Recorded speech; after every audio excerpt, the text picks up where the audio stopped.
C'est une exposition qui a pour sous-titre Plus d'histoire, moins de clichés. Elle explore une histoire de vie commune et de rupture entre juifs et musulmans, souvent présentés comme des frères ennemis. Une histoire qui prend sa source dans l'espace colonial du Maghreb et se poursuit depuis les années 1960 en France. Pour en parler, j'ai le plaisir d'accueillir l'un des journalistes de la rédaction de France 24, Sofiane Aubin. Bonjour Sofiane. Bonjour. Alors, vous vous êtes rendu pour nous au musée de l'histoire de l'immigration à Paris où se tient cette exposition. En quoi est-ce qu'elle apporte un regard nouveau sur cette thématique ? C'est vrai qu'on avait déjà vu des expositions soit sur les musulmans, soit sur les juifs du monde arabe. Mais ici, au travers d'une centaine d'œuvres d'art, de photographies, d'objets et d'archives, on raconte la relation entre les deux. C'est pas anodin en France. C'est en France qu'on trouve le plus de musulmans et le plus de juifs en Europe. Mais en France, de surcroît, musulmans comme juifs sont majoritairement originaires d'un même espace, c'est le Maghreb. Alors, une origine commune, certes, mais l'exposition raconte aussi la séparation, les malentendus historiques, au Maghreb face à la France coloniale d'abord, dans la société française ensuite. Je vous propose d'écouter le commissaire général de l'exposition, c'est l'historien Benjamin Stora. Une exposition qui met l'accent pas simplement, disons, sur les affrontements, sur les séparations, etc., mais sur les possibilités, disons, de la transmission d'une mémoire commune. Sans, bien sûr, sans naïveté, sur le fait qu'il y a eu effectivement des fossés, et des séparations, des affrontements qui ont existé. Mais l'objectif, quand même, c'est d'essayer de parvenir à dresser et à conserver des passerelles. Dresser et conserver des passerelles, c'est donc l'un des objectifs de cette exposition. Vous avez beaucoup travaillé sur la question des Juifs d'Afrique du Nord ces dernières années. Vous avez notamment réalisé un focus pour France 24 dans lequel vous avez rencontré des Français d'origine judéo-maghrébine qui étudient l'arabe. Est-ce que cette langue et son apprentissage constituent aussi une passerelle ? Oui, d'ailleurs, le fait qu'ils apprennent l'arabe suscite beaucoup de respect dans leur entourage musulman. Mais dans la chronologie de leur démarche, pour ces juifs-là, l'arabe, c'est d'abord un retour à leurs propres racines. Parmi eux, Ilana, par exemple, m'a confié qu'elle ne pouvait même plus concevoir de vivre son judaïsme sans comprendre l'arabe. Alors c'est vrai que ça peut surprendre en 2022, sauf qu'il y a une réalité historique derrière tout ça.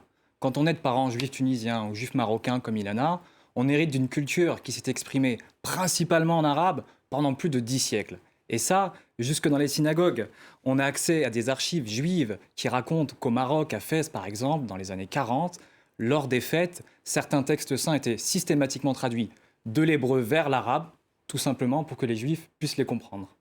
Vous parliez des années 40, mais que reste-t-il de ces communautés juives aujourd'hui ? Eh bien, à vrai dire, très peu de gens et de moins en moins. On va rappeler quelques chiffres. La dernière juive libyenne a quitté Tripoli en 2002. En Tunisie, on compte aujourd'hui environ 1 millier de juifs. En Algérie, il se murmure qu'il reste quelques juifs, mais ça, aucune source ne permet de l'attester. Et au Maroc, vous savez, souvent décrit, perçu comme le foyer de présence juive dans le monde arabe. Eh bien, c'était le cas auparavant, mais en 2018, il n'en restait que 2150. Alors, conséquence immédiate pour les juifs français, très peu, si peu, ont aujourd'hui de la famille au Maghreb.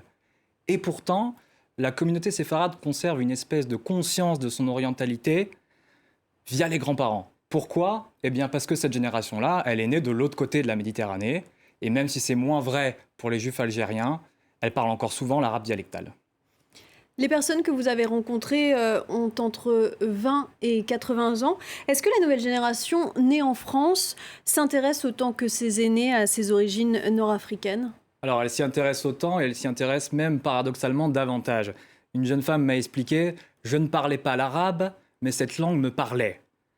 Et le désir de renouer avec l'arabe, il est souvent déclenché par les grands-parents, mais alors presque malgré eux, si vous voulez. Certains de mes jeunes interlocuteurs se voient demander par leurs aînés « Mais pourquoi tu tiens autant à apprendre l'arabe ? Ça sert à quoi ?» Et une des réponses c'est « Eh bien, parce que j'aimerais bien comprendre vos blagues en arabe pendant les repas de famille. » Ces jeunes, ils prennent conscience de leurs origines via des questionnements du type pourquoi on n'entend jamais à Tunis ? Pourquoi papa ne parle jamais de l'Algérie ? Pourquoi personne ne m'a transmis l'arabe alors que nous venons d'un pays arabe ? Et c'est vrai que si les aînés, du moins parmi ceux que j'ai rencontrés, ont souvent quitté ces pays après les indépendances dans un contexte qui les remplit d'amertume, eh bien cette amertume, les nouvelles générations ne la partagent plus, tout simplement parce qu'elles sont nées en France, comme Johan par exemple. agrégé d'arabe, amoureux de la Tunisie. Il me confiait « C'est parce que je me sens d'abord français et européen que j'appréhende l'histoire tunisienne sans parti pris et sans la moindre rancœur. » Merci Sofiane Aubin. Et je le rappelle, pour ceux qui souhaitent voir ou revoir votre reportage, il est à retrouver sur la page de l'émission Focus sur France24.com.